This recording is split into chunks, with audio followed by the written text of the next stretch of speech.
the terrorizing story of Ivan Milat.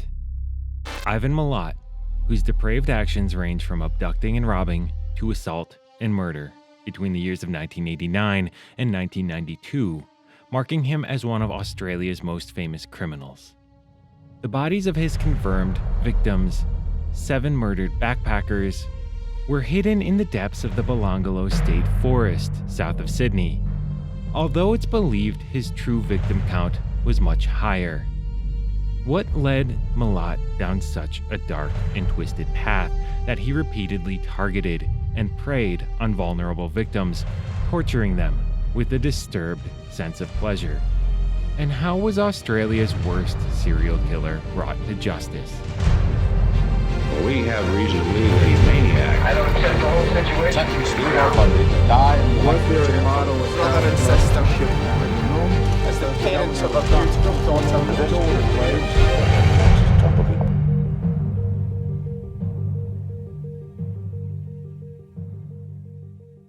Between 1989 and 1992, a series of brutal murders shook Australia to its core. 7 young backpackers hailing from all corners of the globe gradually vanished without a trace while exploring the vast wilderness of New South Wales. Their disappearances sent shockwaves through the community and sparked one of the largest manhunts in Australian history. The key player in this sinister saga was Ivan Milat, a seemingly unassuming man with a penchant for hunting and a dark side hidden beneath his calm exterior.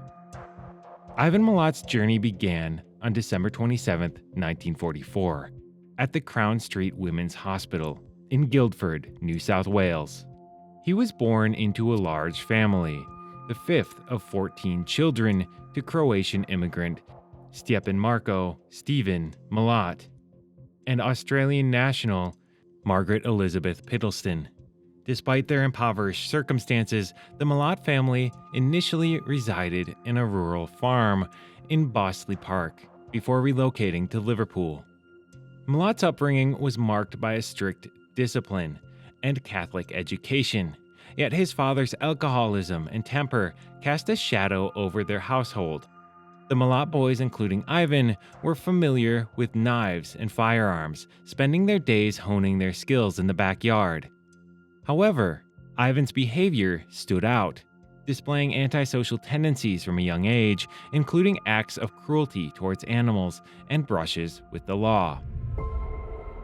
By the tender age of 13, Milat's actions led to his enrollment in a residential school, a stint intended to curb his troubling behavior. Yet his troubles persisted, with juvenile detention centers becoming a familiar environment by age 17 for theft-related offenses. At 19, he escalated to more serious crimes, involving himself in shop break-ins and facing the consequences of his actions. The cycle of crime and punishment continued as Milat found himself sentenced to 18 months for breaking and entering in 1964. Despite his release, he quickly returned to a life of crime, culminating in a 2-year sentence for driving a stolen car. By September 1967, at the age of 22, Milat's criminal trajectory led to a 3-year imprisonment for theft, marking the beginning of a descent into infamy that would culminate in the horrors of the Belangolo State Forest. On April 7, 1971, Ivan Milat perpetrated a heinous act that would foreshadow the depths of his depravity. Near Liverpool Railway Station, he abducted 2 young hitchhikers at knife point, subjecting them to a terrifying ordeal. One of the hitchhikers fell victim to Milat's savagery, enduring a harrowing rape before the pair managed to escape at a petrol station cafe. Milat's reign of terror was short-lived, as authorities swiftly apprehended him later that day. Charged with 1 count of rape and 2 counts of armed robbery, Milat awaited trial behind bars. However, rather than face justice, he opted for a daring escape, staging his own suicide by leaving his shoes at the Gap, a notorious Sydney suicide site. Evading capture, Milat embarked on a fugitive's journey, fleeing to Queensland and Victoria before ultimately finding refuge in New Zealand, where he lived incognito for 2 years. Yet suspicions arose that Milat had returned to Australia under a false identity, crisscrossing state borders to evade detection. In 1974, fate caught up with Milat when his mother fell gravely ill, prompting his arrest. Despite facing charges of robbery and kidnapping, Milat evaded conviction with the aid of the family lawyer, John Marsden. Seemingly undeterred by brushes with the law, Milat resumed a semblance of normalcy, securing employment as a truck driver for the Roads and Traffic Authority, a role he held for 2 decades. Yet Milat's predatory instincts remained undiminished. In 1977, he unleashed a vicious assault on 2 women hitchhikers traveling from Liverpool to Canberra, attempting to rape and murder them in a chilling echo of his past crimes. Despite the gravity of his actions, Milat eluded justice once again, evading charges and continuing to impose a reign of terror that eventually led to the atrocities in Belanglo State Forest. Prior to the harrowing discoveries in the depths of Belanglo State Forest, a string of backpackers had vanished without a trace, their disappearances casting a pall of uncertainty over the Australian countryside. Among the missing were Deborah Everest and James Gibson, a young Victorian couple from Frankston, who embarked on a journey from Sydney to Confest, near Albury, on December 30th, 1989, only to vanish into thin air. Similarly, Simone Schmidl, a 21-year-old from Germany, disappeared after leaving Sydney for Melbourne on January 20th, 1991, leaving behind a trail of unanswered questions. The eerie pattern continued with the disappearance of Garber Neugebauer and Anja Habschied, a German couple who set out from King's Cross Hostel for Mildura on December 26, 1991, never to be seen again. As the list of missing backpackers grew, so did the sense of dread and apprehension gripping the nation. Among the ranks of the vanished were British backpackers Carolyn Clark and Joanne Walters, whose last known whereabouts were traced to King's Cross in April 18, 1992, with each passing day only feeling the mystery surrounding their fate. On a crisp September morning in 1992, the tranquil silence of Belanglo State Forest was shattered by a grim discovery. 2 runners stumbled upon a concealed corpse while orienteering, sending shockwaves through the community. The following day, another body was unearthed just 30 meters away. Through dental records, police confirmed the identities of the victims, Carolyn Clark and Joanne Walters. Walters had endured a brutal onslaught, having been stabbed 15 times, while Clark met a different yet similarly gruesome fate, having been shot 10 times in the head. The forest had become a chilling graveyard, with investigators racing against time to uncover the truth. With the discovery of Carolyn Clark and Joanne Walters' bodies, the investigation into the backpacker murders kicked into high gear. Law enforcement officers descended upon the Belanglo State Forest, combing through the dense underbrush in search of clues that could lead them to the killer. Just over a year later, in October 1993, another chilling chapter unfolded in Belanglo.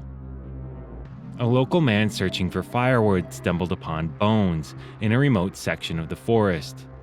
What followed was a harrowing discovery of 2 more bodies, later identified as Deborah Everest and James Gibson. Everest had been savagely beaten, her skull fractured in 2 places, while Gibson bore the marks of a ruthless attack, his spine severed by a large knife. The presence of Gibson's body posed a baffling puzzle for investigators, given that his belongings had been found kilometers away, raising more questions than answers. Continuing the disturbing trend, November 1993 saw yet another skeleton unearthed in Belanglo's depths. Identified as Gabor Neugebauer's The remains bore the telltale signs of violence, with at least 8 stab wounds ravaging the body. Nearby, the bodies of Anya Habshid and Simone Schmidl were discovered, painting a chilling picture of a mind of a killer yet to be identified. Habshid had been decapitated, with her skull never found, while Neugebauer had been brutally shot 6 times in the head. Evidence suggested that some victims endured unimaginable suffering before succumbing to their injuries, adding layers of horror to an already chilling tale. As the body count continued to rise, authorities scrambled to piece together the puzzle of what had been called the backpacker murders. With each new victim, the urgency to apprehend the elusive killer grew, but Milat remained one step ahead, taunting investigators with cryptic messages and leaving behind a trail of destruction. The investigation into Ivan Milat would span several years, involving painstaking forensic analysis, extensive interviews, and countless hours of surveillance. Yet despite their best efforts, the authorities struggled to connect the dots and bring the elusive killer to justice. Lead investigators explained their first priority was to secure the crime scenes and preserve any evidence they could potentially link to the perpetrator to the murders. They meticulously cataloged every item found, from clothing scraps to shell casings, in the hopes of piecing together the puzzle. Over the course of the investigation, a wealth of evidence emerged, linking Ivan Milat to the gruesome crimes. Forensic analysis revealed DNA traces at the crime scenes, tire tracks matching Milat's vehicle, and items belonging to the victims were found in his possession. But perhaps the most damning evidence came from eyewitness accounts and survivor testimonies. Several individuals reported encountering a suspicious man in the vicinity of Belangolo State Forest, matching Milat's description, who exhibited strange behavior and made ominous threats. Intriguingly, amidst the details of the backpacker murders, investigators unearthed chilling patterns that hinted at a malicious modus operandi. Each stabbing victim bore a unique yet hauntingly similar injury, a precise stab wound in the upper back, severing the spinal cord and rendering them helpless. The macabre scene was made only worse by the victims' partially undressed bodies, their pants buttoned but not zipped, hinting at a sinister ritual. Evidence of crude bondage and signs of strangulation added layers of horror to an already disturbing scene, leaving authorities grappling with the depths of depravity lurking within the Belangolo State Forest. For years, the case confused investigators, shrouding the community in fear and uncertainty. But in 1993, a breakthrough emerged from the shadows of the forest, casting a spotlight on the potential suspect. Paul Onions, a man with a harrowing tale of survival, bravely stepped forward to identify Ivan Milat as the man who had attacked him years earlier near the forest's edge. Suddenly, the pieces of the puzzle began to align as Milat and his brother Richard emerged as prime suspects in the heinous crimes. Despite Richard's alibi, confirmed by his presence at work during the abductions, the shadow of suspicion loomed large over the Milat brothers, reigniting hope for justice amidst the darkness. In January 1990, Onions found himself at the mercy of a silver Nissan four-wheel drive truck driver who introduced himself as Bill. What began as a routine ride quickly descended into a nightmare as Bill brandished a gun, declaring his intent to rob. In a desperate bid for survival, Onions fled into the bush, bullets narrowly missing him as he navigated the treacherous terrain. Miraculously escaping his would-be killer, Onions later provided crucial details to police, including a sketch of the assailant's distinctive handlebar mustache. As investigators combed through their files, a chilling connection emerged. A December 1974 rape allegation against Ivan Milat, known to some as Bill. Armed with this new lead, a flying squad of 50 officers descended upon Milat's residence in Eagle Vale, a Sydney suburb, on May 22, 1994. Their raid yielded a startling discovery. Milat, caught unawares in bed, surrounded by evidence linking him to grisly murders. Firearms linked to the killings, stolen camping gear, and even a sword believed to have been used in the decapitation of Anya Habshid were among the items unearthed in the search. The chilling revelations didn't end there. Detectives pieced together a disturbing pattern, suggesting that Milat not only murdered his victims, but also engaged in grotesque post-mortem rituals, using their skulls for target practice after their demise. With each new detail uncovered, the portrait of Milat as a cold-blooded killer grew clearer, sending shockwaves through the nation and underscoring the sinister depths of human depravity. The wheels of justice turned slowly, but relentlessly for Ivan Milat as he faced the weight of his heinous crimes, appearing in court on robbery and weapons charges on May 23, 1994. Milat maintained a stoic silence, refusing to enter a plea. Yet, as continued police investigations unearthed damning evidence, the gravity of his deeds could no longer be denied. On May 30th, additional charges were levied against Milat, this time for the murders of 7 innocent backpackers, plunging the nation into a state of shock and disbelief. My initial reaction was probably, there's a good chance this won't be solved. And the reasoning behind that was, the fact they were backpackers, the isolation, the time lapse, the degradation of evidence at the crime scene, the fact that there didn't appear to be anywhere to go. Remanded in custody until June of the following year, Milat awaited his day in court with a mixture of defiance and apprehension. Finally, in March 1996, the long-awaited trial commenced, unfolding over a grueling 15-week period. With the eyes of the nation fixed upon the courtroom, Milat's defense mounted a desperate bid to deflect blame, casting suspicion on other members of his family, most notably his brother, Richard. The prosecution's case unfolded over a meticulous 3-month period, bolstered by a plethora of demanding ballistics and forensic evidence. However, it was the testimony of 2 distinct witnesses that likely sealed Ivan Milat's fate in the eyes of the jury, leaving no room for reasonable doubt. The first witness, Karen Milat, age 37 at the time, delivered a compelling account that pierced through Milat's web of lies. Despite the emotional strain of facing her ex-husband in court, Karen recounted 4 separate trips to Belangolo State Forest with Ivan in 1983. Her recollections painted a damning portrait of Milat's familiarity with the forest terrain, contradicting his claims of never having been there.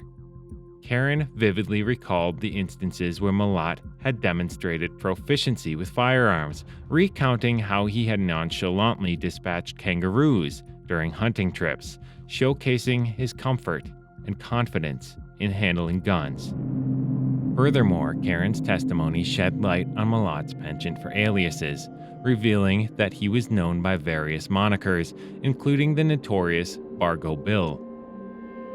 Her detailed account, coupled with her first-hand observations of Milat's behavior, served as a damning indictment of his innocence, leaving an indelible mark on the jury's consciousness and bolstering the prosecution's case against the accused.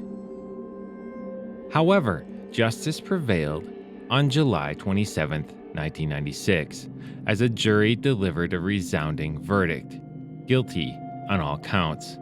As the final verdict was delivered, Ivan Milat remained stoic, betraying no emotion as Justice Hunt pronounced the sentence that would confine him to a life behind bars.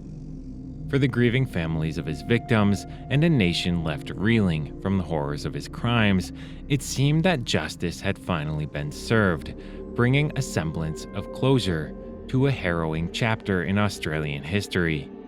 Yet the nightmare was far from over, as more disturbing revelations lay in wait. In a poignant moment during the sentencing, Justice Hunt expressed his profound revulsion at Milat's callous indifference to the suffering inflicted upon his victims, a sentiment shared in court, the families of the deceased, and an outraged public. He shed light on the chilling motive that drove Milat's reign of terror, attributing the savagery and cruelty inflicted upon the backpackers to the psychological gratification sought by the prisoner, a disturbing insight into the depths of his depravity. However, Justice Hunt's concluding remarks cast a dark shadow of uncertainty over the proceedings, echoing the fears of police investigators and the bereaved families. And as I got into her car, she informed me that they had announced on the radio that Simone's body had been found. To me, that was unbelievable. And I started shaking all over. With a somber tone, he suggested that Milat's heinous crimes could not have been carried out alone, hinting at the chilling possibility of accomplices lurking in the shadows. However, no one else has ever been charged. Milat's reign of terror had come to an end, but the horrors he inflicted upon his victims would forever haunt the collective consciousness of Australia. For the murders of Carolyn Clark, Joanne Walters, Simone Schmidl, Anya Habshid, Gabor Neugebauer, James Gibson, and Deborah Everest, Milat received a sentence befitting of the magnitude of his crimes, life imprisonment for each count, with all sentences running consecutively, and without the possibility of parole. Yet even behind the cold steel bars of Maitland Gaol, Milat's nightmare was far from over. On his first day of incarceration, he faced the brutal wrath of another inmate, a grim testament to the notoriety of his crimes. And in a chilling turn of events, almost a year later, Milat plotted an audacious escape alongside convicted drug dealer George Savas. Their bid for freedom ended in tragedy as Savas was discovered hanged from his cell the following day, leaving Milat to face the harsh realities of his actions in the confines of a maximum security super prison in Goulburn, New South Wales.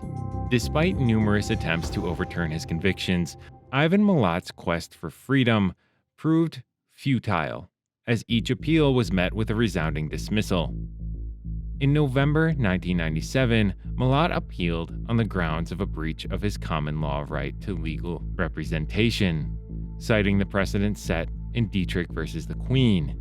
However, the New South Wales Court of Criminal Appeal swiftly rejected his appeal, reinforcing the validity of his convictions.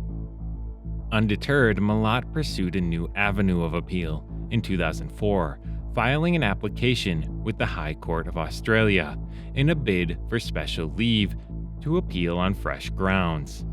Yet his hopes were dashed once again, as the High Court dismissed his application, upholding the decision of the Court of Criminal Appeal. With each door to justice firmly closed, Milat faced his final avenue of appeal in the New South Wales Supreme Court on October 27, 2005, where his desperate plea for freedom fell on deaf ears. Subsequent attempts to seek redress through new applications in 2006 and November of 2011 met with the same resolute rejection, sealing Milat's fate as a convicted killer. Controversially, the decision to provide Milat with a toaster and television in his cell sparked public outcry in 2006, eliciting condemnation from Martha Jabor, the leader of the Homicide Victims Support Group. Jabor characterized the privileges as an affront to the families of Milat's victims, deeming them a callous insult to the memory of those who had suffered at his hands. In response to the mounting public outcry, a media campaign ignited fervent debate, within the New South Wales Parliament and the Department of Corrective Services. Faced with mounting pressure, authorities swiftly rescinded the granted privileges, acknowledging the gravity of the situation and the sensitivities surrounding Milat's heinous crimes. However, the withdrawal of privileges triggered a concerning response from Milat, who once again resorted to threatening suicide. Concerned for his safety, authorities took an immediate action, transferring him to a safe cell and subjecting him to round-the-clock video surveillance, ensuring that measures were in place to prevent any further incidents and safeguard his well-being within the confines of the prison system. In a bizarre and macabre display of defiance, Ivan Milat resorted to a shocking act of self-harm while behind bars. On January 26, 2009, Milat used a plastic knife to sever his own little finger, intending to mail the gruesome token to the High Court. The audacious act prompted authorities to swiftly transfer Milat to Goulburn Hospital under strict security measures. However, hopes of reattaching his severed digit were dashed when doctors determined surgery to be unfeasible. This disturbing incident was not an isolated event in Milat's history of self-inflicted harm. In the past, he had resorted to swallowing razor blades, staples, and other metal objects, underscoring the depths of his disturbed psyche and his relentless defiance against the confines of his imprisonment. Despite the passage of time and the height of his crimes, Milat's penchant for self-destructive behavior remained an unsettling testament to the twisted nature of his character. The extent of Ivan Milat's murderous rampage is still in question, despite having been convicted for several brutal killings. Law enforcement officials suspect that Milat's depravity may extend far beyond the confines of his known victims.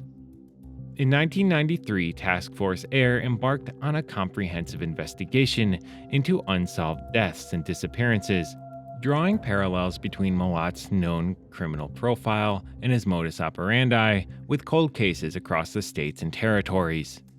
Milat's name surfaced in connection with several of the 58 cases under scrutiny, prompting speculation about the true extent of his murderous spree. Experts point to the anomaly of Milat's age at the time of his known killings, suggesting that serial killers typically begin their reign of terror much early in life. This raises chilling questions about potential earlier victims, a sentiment echoed by Milat's own brother Richard, who ominously suggested that heaps more bodies may yet be uncovered. When you go up the bush today, do you think there's anybody dumped in the bush today who was dead? Milat's transient lifestyle as a truck driver further fuels suspicion of his involvement in additional crimes, with his geographical mobility providing ample opportunities for nefarious activities spanning multiple states and territories. The investigation yielded 3 unsolved murder cases, striking similarities to Milat's own modus operandi, prompting Task Force Commander Clive Small to identify them as potential victims of Milat's bloodlust. Better's not probably the right word, but more understanding. More understanding to the families of those involved and to a couple of other unsolved cases. The chilling revelations from Boris Milat, Ivan's older brother, shed light on the ominous shadow cast by Ivan's presence wherever he went.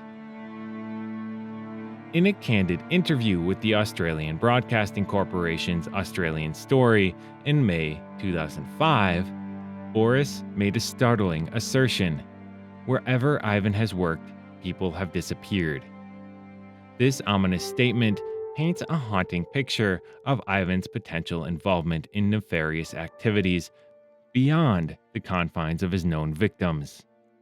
Moreover, when pressed on the staggering extent of Ivan's potential victims, Boris offered a chilling estimate, suggesting that Ivan may have been responsible for the deaths of about 20 or so individuals, raising disturbing questions about the true extent of his murderous spree and the lives lost to his malevolent deeds.